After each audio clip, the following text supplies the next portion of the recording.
Урматтуу Садыр Нуркожиевич, Максат Куатбекович, Недер Сатыев.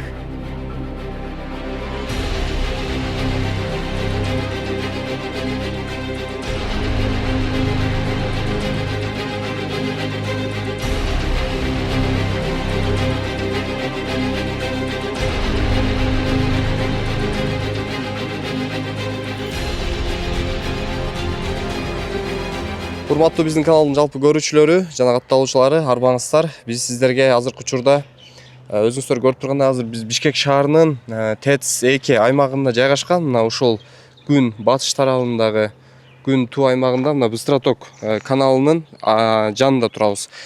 Мына өзүңүздөр көрүп тургандай ушул коммерциялык объектти шылуундар тарабынан алдаткан бир окуя жөнүндө биз сиздерге толук түрдө чагылдырып беребиз. Бизден алыстабай туруңуздар. Анда эмесе биз маекти баштайлы. Саламатсызбы эже? Саламатчылык. Өзүңүздү тааныштырып, анан кийин окуя боюнча бир айтып берсеңиз, ушул окуя кандай болуп башталды эле, андан кийин сиздин ишенимиңизге кантип киришкен, ошол боюнча. Саламатсыздар, калай калк. Мен Аралбаева Гүлнара Чолакказаковна 2006 жылы мен Ушуреки коммерческий объект колбасный цех деп сатып алгам. Ошондон бери жакшынакай эле иштеп жүрүп, анан 2013 жылы тетиги селекциянын поворотунан бир Ахмедов Кадыр деген мас түрмөдө иштейт экен. Мен да баягы жып болуп аман калдым. Встречныйга чыгып түнкү саат 12-де уруп салган. Мен баягы правый руль болуп биякта отурганым үчүн ушинтип аман калдым. Балдарым ырысы бар экен. Улуу балам да күйөөм да ал да көлдөн авария болуп каза болушкан. Анан мен ошо авариядан кийин 3 жыл шаарда үйүмдө жатып калгам. Бул коммерческий объект колбасный цехти арендага бергем. 2009 жылы $60,000 банктан, РСК банктан кредит алгам. Ошону төлөп эле жакшынакай келип эле иштеп эле аткам. Анан жана авариядан кийин тура албай калып, арендаторлор иштеп, ай сайын $1,500 төлөп, анын баарын банкага төлөтүп, банктан кийин 3 жылдан кийин кой жатсам жата берет экен, кой чыгайын иштейин деп шаарда үйүмдү сатып, банкты жаап, ошо жапкандан кийин аябай $60,000 $90,000 кылып жаап, ошондон 19,700 калып, ошондо жанагы Вечерний Бишкек деген газетага чыгышат экен. Помогу получить кредит, перефинансирую, перереференсирую. Ушу мага керек экен деп эле чалып сүйлөшсөм, бир Асель деген аял алып, анан экөөбүз макулдашып жолуктук. Жерим бар, ушундай үйүм бар, мага банкта акчаны жабыш керек болуп атат, 19,700. Ал дегенем ал убакта 1 миллионго жетпеген акча болчу. Тырмактай эле. Ошо эрекини чыгарсам мен иштейт элем, анан үстүнө $2,000 берем деп. Ал аял келип жеримди ушенди көрүп, макул болуп, эже жардам берем деп, бир айда акча чыгарып берем деп, өзү баягыреки 19,700-дү 3-4 транш кылып банкка өзү барып төлөптүр. Банкта балдарга тааныштырып койгом, ушу аял жардам берем деп атат мага деп. Өзү эле мага айтпастан дебестен эле декабрда сүйлөшкөнбүз, январдын 27-синде өзү барып жааптыр, анан мени чакырып, баягы китеп мага жазылуу да. Тиги как залог алып атат. Өзү төлөптүр 3-4 жолу 19,700-дү салып. Анан кийин банкта балдар чакырды, өзү чакырды, келсем, эже чыкты, мына китепти алыш керек дейт. Анан китепти алдым, чыгардым. 19,700-дү эже төлөдү деп пеня-сенялардын баарын банк алды, мага уступка жасап. Анан тиги Асель деген аял алып алды, китептеримди расписка жазып берди, бардыгы бар. Анан кийин бир жумадан кийин февралда чалат мага. Гүлнар эже сизге чыкпайт экен кредит, мага чыкпайт. Бул расписка жазганда мен Султанбаева Гүлнар Арыстанбековна, Аралбаева Гүлнара Чалаказаковнадан, анын аты да Гүлнара экен. Эмне Гүлнара болуп калдың, сен Асел эмесмиң десе. Ой, кичикемде ооруп калгам, анан инем атам тиги Асел деп койгон, ошойдон Асел болуп жүрүм деп. Көрсө башынан эле алдап атыптыр да. Анан кийин, чтобы заложить в банк, получить кредит деп алып атат мен китептеримде. Бу Асел деген шүмшүк. Анан кийин бир жумадан чалып атат. Эже сизге чыкпайт экен, мага да чыкпайт. Менин кызыма жазсаңыз, анан мен бир айда акча чыгарып берем. Эми 3 жыл жаткан эми бир ай эмне болуп макул чыдап турайын деп ойлонуп, кантип жазып берем деп. Анан кийин эле марттын 2-синде көрсө кызы Турцияда экен. Чакырып тиги Сокулукка госрегистрге барып, анан ошол жактан мен мындай иштерди деле билбейт экенмин. Көрсө ошол жакта күтүп атыптыр. Кызы Турциядан келип, Курпердиева Эльмира Абдумуталиповна деген кызы, кичинекей 88-жылкы экен. Ошого жаздырды, фиктивный. Бир тиын көргөн жокмун. 8,5 миллиондук жерди ошол убактагы 8 тиын алган жокмун. Ошентип жаздырып алышып, бир айда чыгарып беребиз деп, кызы мага кайра генеральный доверенность жазып берет. Эже, бир айда чыгарып беребиз. Мынакей. Да, ишендирип атат да. Расписка берип атат, генеральный доверенность берип атат, баарын ишендирип атат. Анан кийин тиги бир ай күттүм, үйгө келип жаттым. Жатсам бир айдан кийин майда 2 айдан кийин уже майдын 8-inde кайра кыжалак болуп, бир ай өтүп кетти да, уже 2-нчи айга кетти. Жерин эмне болду, акча жок. Вечерка кайра чыгыптыр, менин жеримде уже очень срочно продается колбасный цех, 3 фазы жилье. Баланы төлөн $95,000 да өзү эле бааны алып сатып атыптыр. Мен чочуп кеттим, онун фамилиясы жүрөт. Дагы бирөөнүн үйүн сатып жүрөт. Аны да 95,000, тиги доход 70,000 ай сайын берет деп. Аны сатып жүрүптүр. Анан дагы бир үй сатып жүрүптүр, рассрочка деп, сдаю деп жүрөт. Бул ушундай иштер менен оказывается они занимаются. Апрелдин 14-ндө оказывается баягы кызы бир айга жетпей эле бир айдан кийин подругасына жазып жүрүптүр, жанагы Султанбаеванын кошунасы Абдылдаева Эльмира деген подружкасына жазып жүрүшүптүр. Уже маган айтпай дебестен. Андан кийин эле уже Толубай банкка барышып, продажа коюп, Толубай банктан $15,000 алып алышыптыр. Тиги Алымкулова залогодатель болуптур да, тиги Курпердиева кызы заемщик болуптур. Тиги Султанбаева мошенница тенечке жүрөт.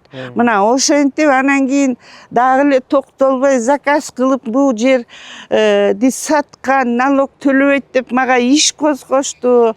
Андан кыскартылдым. Андан кийин сотко берсем, иск кабыл албайт, 850,000 төлөйсүң иске 10% деп. А мен колума 8 тиын албасам же сатпасам, мен эмнени төлөйм? Деп анан кийин искти кабыл албай коюшту. Анан кийин буга мен үйдөн чыгарабыз деп Сайырова деген Сокулук район соту, Султанбаева тиги Алымкуловадан доверенность көтөрүп алып, мени выселенияга берип, анан кийин Сайырова секретарь Султанбаева үчөө отуруп эле, мага извещение да жок, чакырылганым да жок. Үйдөн чыгарышат. Это было, она подала заявление 16 аягы 17 апрелде чыгарыптыр, үйдөн чыгарсын деп. Булар сатып алган жок, же кызы сатып алган жок, подругасы, өзү, эч ким. Азыр инисинде ушу жерди мына баягы 19,700'тү уже 3-4 сыйра банктан алып койгон. Анан кийин бул жаңы бийлик келгенде 20-жылы тигиреки Кузьменко деген сот 19-жылы Жекшенкулов деген прокурор менен бул жерди эмеге жөнөтөт. Судебно-строительный экспертизага баягы убакытты чоюш керек экен да. Убакытты чөйөтө буга оценка строительная. Бу деген сатып алган эмес. 1 тиын турабы 10 тиын турабы мага просто үйүмдү чыгарып берип койгула, кереги жок эчтекени десем болбой. Баягы 1 жыл ыйлап жүрүп кайра тиги Сооронбай Шариповичке жазып атам, Совет Безопасностька жазып атып, Бусултан баягы иш козголду. Иш козголуп, баягы мени 18-жылы августта майрам күнү жана День независимости меникине келишет. Эмени салып алыштыр, жанагы ППСини, милицияны ак көйнөк кийип, тигилер прическа жасап меникине келип майрамдайт экен. Цехти бир сыйра чыгарып кеткен 17-жылы бүт талкалап, уурдап, эшиктин баарын сваркалап, ишил оюндарын өттөдү. Ломать не строить да.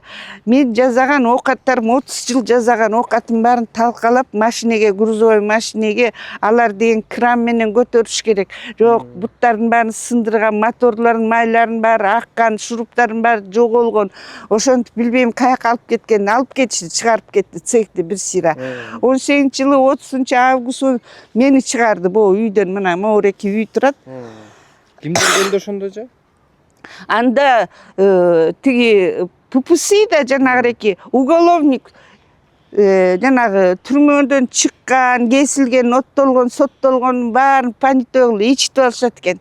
Бүт оокаттымдардын баарын мурда жакшы жашачумун. Кийим кече, оокат, даже мантышница, бычак, жууркан, төшөк эчтеке калбайт. Кызымдын бижутери, алтындары эчтеке жок, бүт уурдалган. Балам костюм, шыны, дубленка, шапка эчтеке жок. Баягы уголовниктер бүт тытып кетишти. ППСИ мына кызым жумушта, балам жумушта, неберем садикте. Мына мен үйдү талкалабагыла деп ачкычты колуна карматып, мен Аралбаева законопослушный деп кийимимди алып алып чыгып кетсем, эшиктин баарын талкалап, үйдүн баарын чыгарып алып кеттир бүт.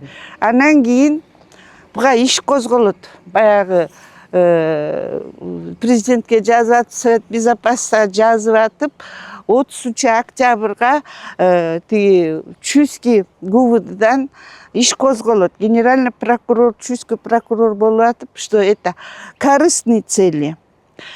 Обманным путем завладел чужим имуществом в особо крупном размере деп 30-октябрда 18-жылы иш козголот да 22 декабрь 18-жылы камакка алынат. Камакка алынса 24 декабрь 18-жылы мера пресечения кылып тиги үй камагына чыгат. Ал мера пресеченияда айтып атат. Мен дейт бүт оокаттарын үйүн жайын кайтарып берип, возмещаю ущерб потерпевший деп мени үйгө чакырышып киргизип атат. Мен ошондо 24 декабрь 18-жылы сокулукка сотко бараткам. Кыш болуп калды, августта чыгарган. Неберем балдарым өзүм жалаң, кийим жок, төшөнчү жок, идиш аяк жок, эчтекебиз жок. В одном халате, в одних сланцах калганбыз. Ошентип ар кайсы жерде балам жумушунда, кызым жумушунда, мен бирөөнүн үйүндө ушинтип томолонуп жатып жүрдүк. Кичинекей неберем, кийими жок, оюнчугу жок, садигинен ажырады. Ушинтип анан 4 айдан кийин еще мага жана налоговойдон бул үйүн сатып, анан кийин государствого госпошлина төлөбөйт деп заказ кылып мага иш козготуп, иши кылып мени өлтүрө албай жандары ооп сотко бараткам 24 декабрь 18-жылы. Чакырат, баласы чалып мага. Булежа каяктасың? Мен сокулукта сотко баратам десем, келиңиз дейт. Келиңиз, мен оокаттарыңарды алып келдим, цехке келиңиз дейт. Макул, анда мен соттон чыгып келем дедим. Мен келгенче саат 4-5 болду. Келсем, деген сүрөттөрдүн баары турат. Султанбаева өзү домашнявизге чыгып алып, баягы цехтин оокаттарынын баарын талкалап, кышында жерге түшүрүп аттыр. Мен цехтин ичине киргизгиле келет дедим, бокуштаймын. Баласы түнкү саат 4-кө чейин, 3-кө чейин үй оокаттын баарын как уголь, как дрова ташыды. Ошо калчылдап мен кышында неште турдум. Баягы 5-тен түнкү саат 3-кө чейин. Ошентип мени киргизген. Кирдик, анан кийин баягы мероприятиенин сокулукка келди сот. Жанагынтип буну суд медэксперт, жана строительный экспертизага жөнөтөт. Бул Султанбаеваны камабайт. Мен үйдө жашап атам, мени эч ким не выселяет, эч ким сатып алган жок. Анан кийин судебный строительный экспертизага кетти. Сотто болсо кыйкырып мына ушул жерди ошол убакта 3 миллион турбайт, мунун жери жаман, сасык деп. Эми булар деген, булар банктан банкка салып алма кредиттен $25,000 алат, Толбай банктан $15,000 алат, дагы бир жактан бирдеме алат. Анан бул мен соттон бардыгын тиги алма кредиттин куратору Нурманбетов Талант деген куратор алма кредиттен ошо баягы бул жана судебный строительный экспертизага бул жерди 4 миллион деп чыгарып алышкан да. Банк алып атат мен жеринде 2 миллион 853 сомго алып атышат. Булар баягы 25,000 же мага өткөзүп берип коет, мен өзүм төлөп алайын десем. Же өздөрү төлөбөйт. Ошентип карыз болуп жата берет. Анан тиги сотко берсе, алма кредитке банк өткөзүп берет. Тиенден дагы миллион дагы 4 миллион болгондо судебный строительный экспертизадан дагы миллион киреше көрүш керек, дагы бөлүшүш керек. Дагы соттор менен бөлүшөт, банктар менен бөлүшөт, өздөрү тойлойт. Анан банктан чыгарып алып Верховныйга чейин барат, Верховныйдан баргандан кийин ушул жерге мына банк Садыр Нуркочоевич сизге кайрылып атам. Ушинтип баарын талкалагандан кийин мынакей жарым цех жок. Мына бойня, могу жерде мал союучу, бул жерде пекарнясы, ар жагында пельмени, боякта гараж, коптилка, готовый продукция, холодильник, бүт могу жерде весь комплекс бар болчу.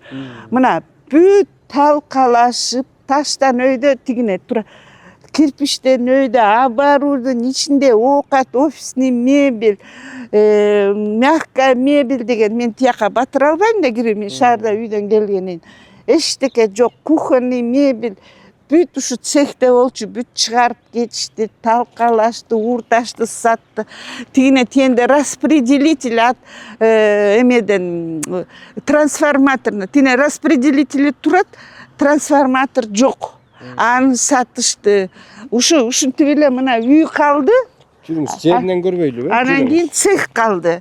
Ошентип бу баарын талкалап уурдагандан кийин дагы РСК банк 6 миллион алып атат. Баягы банктан чыгаргандан кийин 3 күндүн ичинде 6 миллион алып, жана бандит баласын, Адилет деген баласын үйлөйт. Талант мабытты сотторго кийлигишет, көрсө мунун тажеси экен. Мени коркутуп, үркүтүп, муну камайбыз. Муну иши кылып мени өлтүрө албайт. Мына бүт талкаланды. Эчтеке жок, мына көрүп атасыз. Могуреки забор боякка чейин жабык болчу. Мына бияктын баарын ачып, тебелеп, тиги каналга бүт мусор түшкөн. Мынакей мен эме тиги эт, мал жанагы развалочный, развалка столдор мына жарымсы биякта жатат. Оборудование жок. Тиги отургучтан өйдө жок. Мына все снесли. Бул жерде бойня болчу. Бул жерде холодильник болчу, бул жерде пекарня болчу, гараж, коптильня бардыгы ушу пол цеха жок, снесли. Анан кийин биякты жаап коюп, тиягы ДУ организация. Анан кийин сатып атышат. Эми баягы 3 миллион турбаган жеримди тиги банкка карыз да 18 миллион деп сатып атышат. Машина турат го, бирөө барбы? Билбейм. Мынакей мен окаттарым, газ, баллон, мына цех эле калды. Бүт талкаланган, уурдалган. Эчтеке калмаган. Бүт өскөн, тигине чөп өскөн. Баягы ломать не строить. Столдорум, мягкий мебели, мына үй тен кыздарга, биягы балдарга, бул өзүм офисим болчу, могу жерде жаровня бар болчу. Ал бүт талкаланган, тенде трансформатор жок. Мына бул жердин баарында ток канар болчу, итим бар болчу, гүлүм бар болчу, тияктын баары клубника болчу. Мына булардын кылган иши ушу. Бүт ушинтип, өсүп, талкаланып, тине ящиктерим турат. Мына бул жерде бир машина турат. Иши кылып, булар мошенник, могуреки воротаны мен када чакырып атканда сокулук милиция оперлерин чакыргам, жапсам колумду канатып, бөгөртүп, жаптырбай, сваркалашып, бул ачкычты алып, тиги мошенниктерге берип койдум. Мунун баласы өзүнчө бир бандит оперлерге минтип, иди сюда деп туруп, тыйын карматып койсо, бул үйдүн ачкычын баарын баласына карматып койду. Ошо анан кийин бул Султанбаева камалгандан кийин 21-жылы январда чейин чойду да, баягы 18-жыл, 19, 20, 21 жылдан кийин тиги Талант Мамытов жанагы Кузьменко деген сотко генеральный прокуратурада балдар келип айтты, бул эже алданып калыптыр, карабайсызбы? Биякты деле обоюдно караш керек да, бул эже действительно алданып калыптыр, бул аялдын корыстный целиси бар экен. Уятта десе, твое место там, тияктан чалып атат деп, ошентип строительный экспертизага жүрөт, судебный строительный экспертизага 3 миллион дейт. Ушул жер анан 18 миллионго сатып атышат. Конечно, корыстный цель. Анан баягы сотко Курпердиева деген кызы вообще катышкан жок, келген жок. Алымкулова деле тиги жана тигини камап атканда допросто өз тилкаты бар. Алымкулова деген эч кандай тиешем жок бул эженин колбасный цехине. Мени просто сизде жазылып турсун, анан кайра кайтарып алабыз деп ага жаздырып койгон. Эч кандай тиешем жок, ал камалбай, жалгыз Султанбаева камалган. Эми Султанбаева акталып алып, мени кайра заказ кылып, мен баягы 4,5 жыл ушул жерде жашап аткам да. Жашап аткам. 4,5 жылдан кийин мени эшикке чыгарып атышат. Кайра өздөрү эле келип, баягы ППС жок, баягы милиция жок. Булар деген баягы Байсов 2 ноябрда мага бир күндө иш козгогондо Сокулуктун милициясы Дастанкулов Канат деген бала. Анда зам начальник следственного отдела Мусаев деген Максат деген Мусаев деген ошо болчу. Мен ошого ушинтип какшап айтып атам да, бул өзү киргизген, бул сатып алган эмес, ошондон бери жашап атам десе да болбой, заказ. Бир күндө иш козгойт, сотко өткөзөт. Байсов мени соттойт. Иш козгогону баягы 8-июнь 22-жыл, 4,5 жылдан кийин. Анан кийин тиги Байсовго да ушинтип айтып атам сотко, Сокулук район сотуна. Ал да уктап отурат. Мен билип турат, что мен алданган тиги мошенница экен. А тияктан чалып атат. Мени күнөөлөйт. Мен басып алыптырмын ушул жерде. Тиги Султанбаеваны камаптыр. Мына сүрөттө турат. Могу жердин баары кышында бүт буттары сынган, оборудование майлар аккан, шуруп-пуруптун баары жоголгон, инвентарь жок. Бүт талкаланып, ушу өзү түшүрдү ушул жерден каракчыдай болуп. Анан үйдүн баары, могу эшиктердин баарын лом менен эме кылып чыгарышты. Лом менен тиги эшикти тигине ушуга чейин көрүнүп турат. Талкалап киришкен, кызым жаткан, биякта балам жаткан, биякта өзүм офисим болчу. Ошентип үйдө оокаттын баарын чыгарып кеткен. Анан ошону түнкү саат 3-кө чейин баласы лакылдап түшүрдү. Баягы жакшы оокаттар эчтеке жок, мал сойгон оокат жок, такта өлүк жок, төшөнчү жок, кийим жок, алтын жок, идиш жок, каскан жок, казан жок, иши кылып. Оборудование мына жок, пустой цех баары талканды. Азыр момунтип өсүп турат. Могу жерде клубника бар эле, бу жерде гүлдөрүм бар эле, тоокканам бар эле, итим ышыгым эчтеке жок. Мына булардын кылган иштери ушу. Ломать не строить, могунун баары мына. Бүт өсүп чөп басып отурат.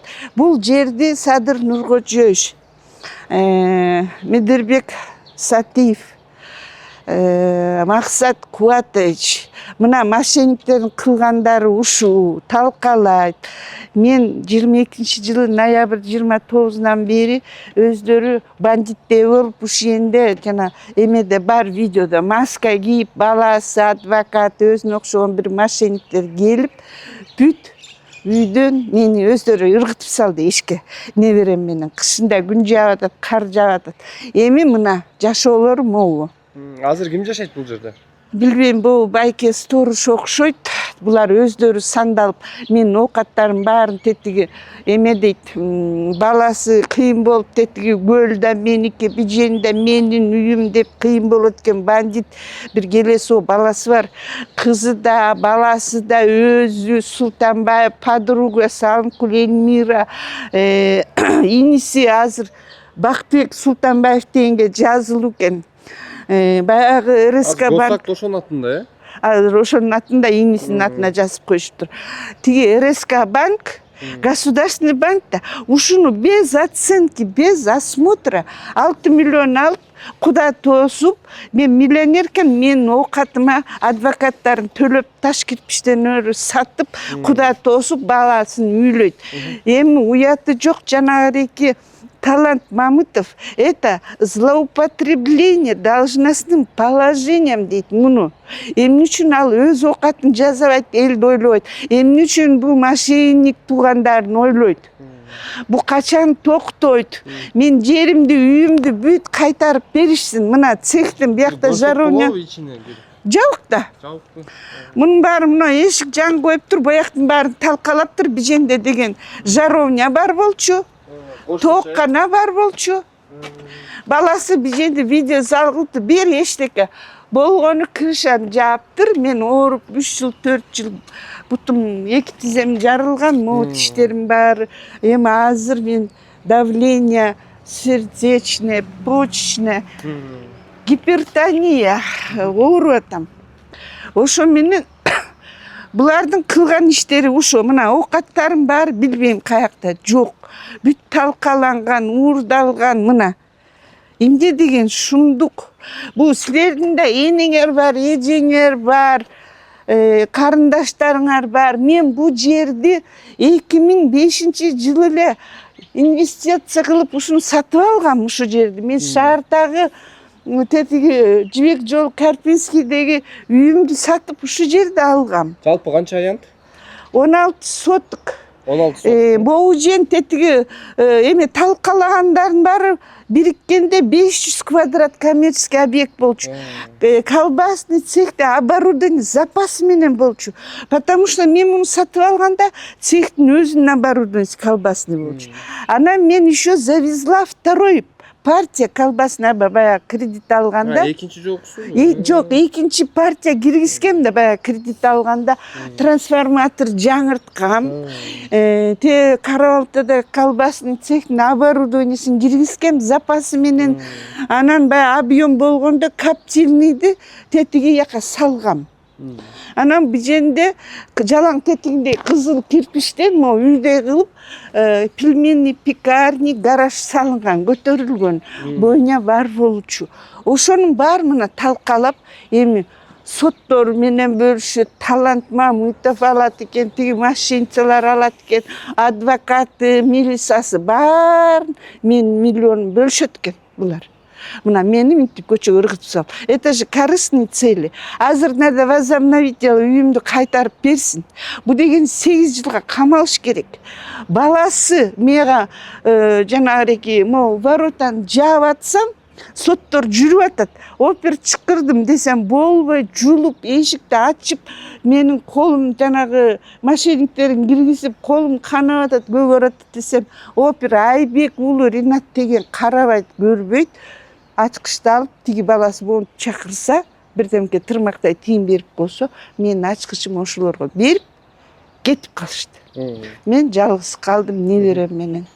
Ушини түнкү саат 12ге чейин эптеп кышына боюндан грузовой машина алып келип ушул жака бирөөнкүнө киргизип койдум. Бул жакчы? Деу.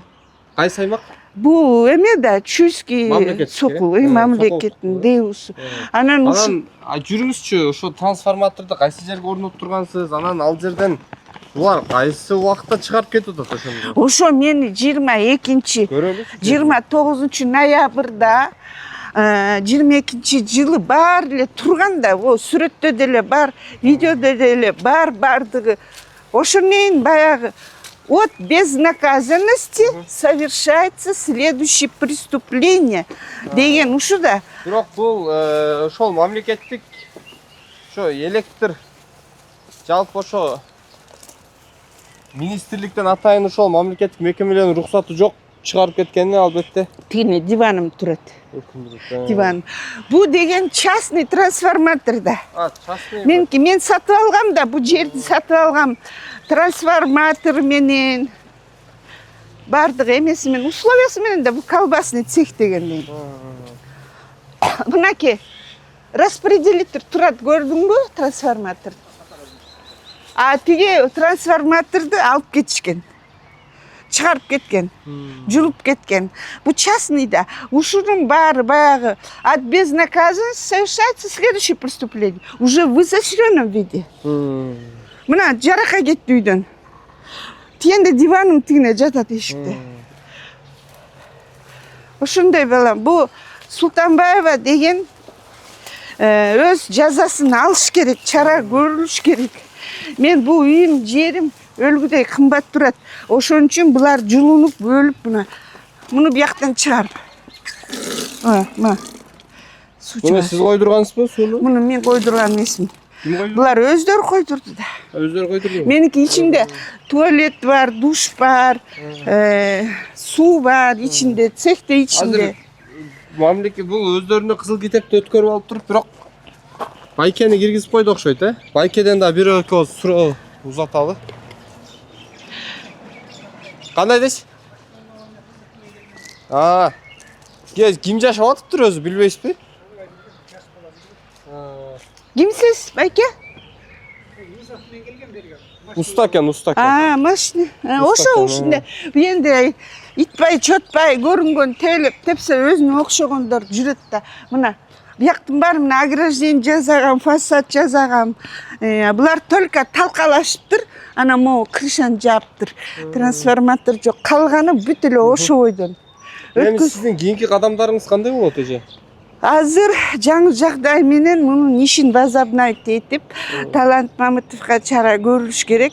Булар жана группа лиц болуп атпайбы, баардыгын суракка алыш керек, өз жазасын алыш керек. Мен үйүм, жеримди кайтарып бериш керек. Сиз ошону талап кыласыз? Мен талап кылам. Садыр Нуркожоевич, мен 4 неберем, кызым, балам менен эште калдым.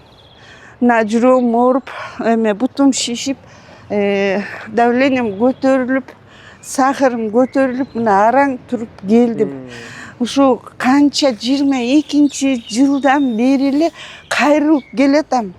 Эмнеге тандалма болосуз, таш ипке да бардым, тим эле киргизбейт экен эч ким. Талант Мамытовдун өзүнө да бардым, жанагыреки эмелерин, помощниктерин чыгарып коет экен. Моментип чындык баякта кантип эле мен жинди эмесмин. Мен деген самодостаточный убагында жакшынакай эле аялмын. Я производственница, мне 2 высших образования. Я мясомолочник. Анан бул жерди мен бая илгери эле 2006-жылы алып койгон шаарда үйүмдү сатып. Анан кийин кандай бул кайтарып берсин, жанагы ал төлөгөн, банкка төлөгөн 19.700'дü уже $100.000 кылып чыгарып алышты. Төлөбөй атышат. Азыр булар деген төлөбөйт өмүрү, тока алышат, алдашат, уурдашат, ушундай каракчылык кылат. Эми баягы Кудайым бардыр. Садыр Нуркожоевич жардам бериңиз, үйүмдү кайтарып беришсин, Талант Мамытовго чара көрсүн, өзү мага чыксын. Максат Кубатович, мен сизге бардым эле. Бир барып кайрылсам, тиги тапшырткансың, сотко кайрыл дегенсиң. Соттордун баары сатылма. Ушинтип мен таш кирпичтерими, оборудованиемди баарын сатып бөлүшөт экен. Талант Мамытов жака чечет экен. Мен аларга эмнемди берем? Алдап кетем, жаздырып алса, акчаны ала берсе. Ушинтип мен көчөдө калдым. Медербек Сатиев, кабыл алыңыз. Тура чечим чыксын. Садыр Нуркожоевич бизнестерин баарын кайтарып атабыз. Закон орноп атат, чындык орноп атат, акыйкат орноп атат. Кто пострадал, баарыңар обращайтесь дейт. Мына обращаюсь. Ушу тергөө медиа менен Кудайым жардам берсин.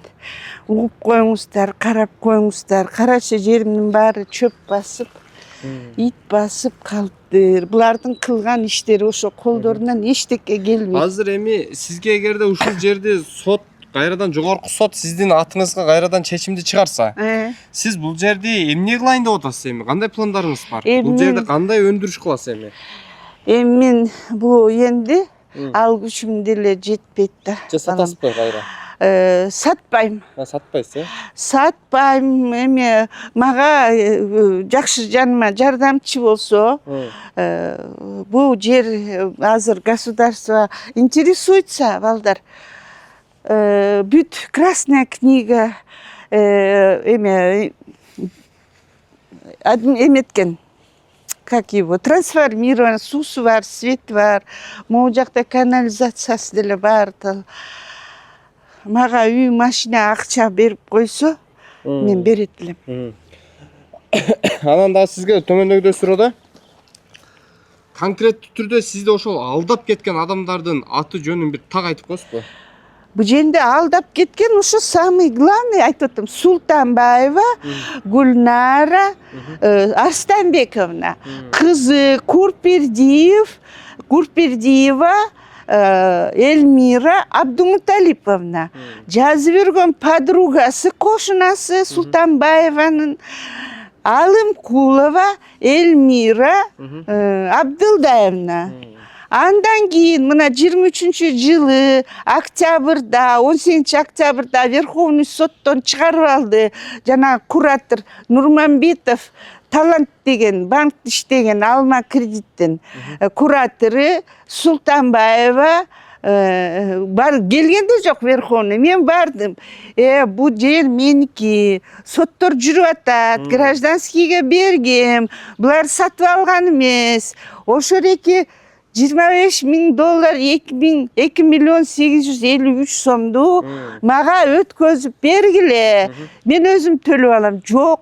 Тиги банкка өткөзүп берди ошойдон 2.853-кө. Анан кийин эми муну 18 миллион сатып атышат. Лалафого чыгып алып.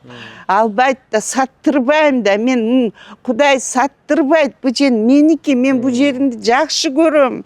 Бул энди мен жакшы көргөн үчүн, мага жаккан үчүн алгам. Бул жак мына көл болчу. Бияк мына канал, быстроток. Бу энди чистый воздух, природа.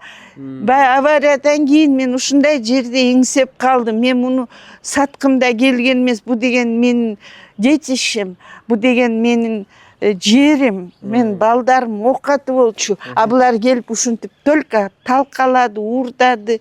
Анан кийин 27-октябрь, баягы 18-октябрда Верховныйдан чыгарып алган 9 күндө.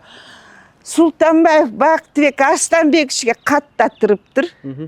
3 күндөн кийин РСК банктан 6 миллион алыптыр. Ушинтип талкаланганда эчтеке жоктун.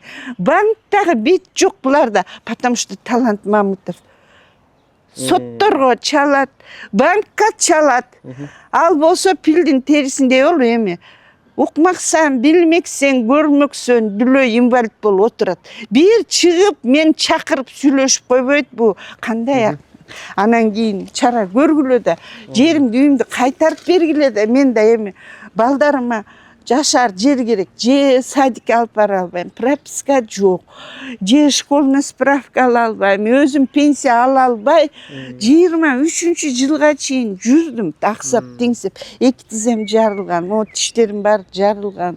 Жанагы эки сүрөт машина коюп кеткен, тети бир Шүмшүк Ахмедов Кадыр деген СИЗОнун кароочусу экен. Ошо коюп кеткен мени. Бул Сокулук район милициясы, ровдысы вообще элге иштебейт экен.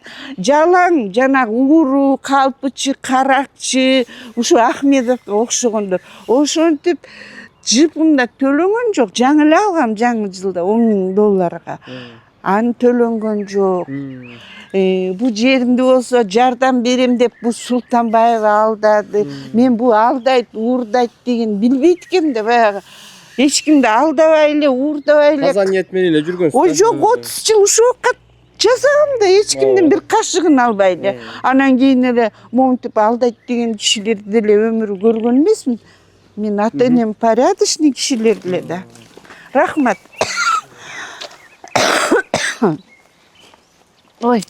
Бул жактан мына плиткалар, Кирпич таштын баары эми ушу соттор, милициялар, прокурорлор, Талант Мамытов, Султанбаева баары ушу жерди салсын мага, кайтарып берсин. Булар ущерб моральный, материальный только минимальный $200 чыкты. Менин салган баягы банктан алып 90 000 төккөнүм бүт ущерб ошо төлөшсүн. Моральный, материальный ущерб деген $200,000 чыкты. И жеримди кайтарып беришсин. сиз ошону талап кыласыз. Мен талап кылам, жерди кайтарып берсин мага. Эч ким сатып алган эмес, кызы сатып алган эмес, Курпердиева Эльмира, Алымкулова сатып алган эмес, тети Султанбаев Бактыбек сатып алган эмес, Султанбаева сатып алган эмес. Бандит баласы менин колумду канатып көгөрткөндөй алды, сатып алган эмес. Булардын тукум-укуму оштон бери мага чалат. Айгүл деген эжеси бар. Ой, эже булар дейт, кичине акча берип коет, анан машина үйлөрдүн баарын тартып алышат дейт. Бул Талант Мамытовдордун тукум-укуму баардыгы ушундай дейт. Таянганы Талант Мамытов экен. Садыр Нуркожоевич Талант Мамытовдун жагын басыш керек, чара көрүш керек. Использование за злоупотребление должностным положением. Мага күчү жетет экен. Мен деген күйөөм 93-жылы өлгөн. Балам 2003-жылы өлгөн. Көлдөн. Чоң Сарайдан авария болуп. Ошондон бери 30 жыл жана балам боюмда калган. Ошо балам азыр 32-ге чыкты. Анын 3 баласы, кызымдын кызы, 4 небере. Мына ушинтип калдык. Мындай болбойт да. Биз Кыргызстан жараныбыз, налог төлөгөм. Эми баягы видео чыккандан кийин налоговыйдан кат келиптир. Булар деген налогдон мына акталдым, кыскартылдым. Аралбаева Гульнара эти действия продажа земельного участка кылган эмес. Кыскартты, да. Мен 7 мартта 20-жылы алып чыккан. Атмен кылган. Анан тиги Сокулуктун соту Кулмурзаев актайт. Апелляция берсек тиги Садырбеков, Абдрашитов, Жумакулов деген актайт. Мени болсо кыскартылат, атменге чыгарат. Ошол эле сот тиги Султанбаевны актайт. Мени атменге чыгарат. Кайра заказ кылып мени уголовный иш козгойт. Анда тиги Байсов мени күнөөлүү дейт, Эсикеев күнөөлүү дейт. Анан Верховный суд кайра жөнөтөт. Жаңы состав менен каралсын деп, ал бу Сокулук районунда Боронбаев актайт, реабилитация кылсын. Бу эже аны кылган жок дейт. Анан тиги Сокулукка барсак баягы Абдрашитов кайра актайт мени. Ушинтип эле анан тиги Верховный судко барсак тиги актайт, а тиги апелляция жазганда жанагы прокурор бар, Жусупов деген бир вообще бир сотто деле катышкан жок. Анан кийин тигинден акча алып койсо ояка иштейт да. Тиги мошенниктер сокулук ошондой да. Жана Бекташев деген мына мен акталдым, эми чара көрбөйсөңөр бетин табактай кылып, эми жардам берген ошо болсун макул эже деп койт да. Эчтеке жок. Актабайт, эме чара көрбөйт.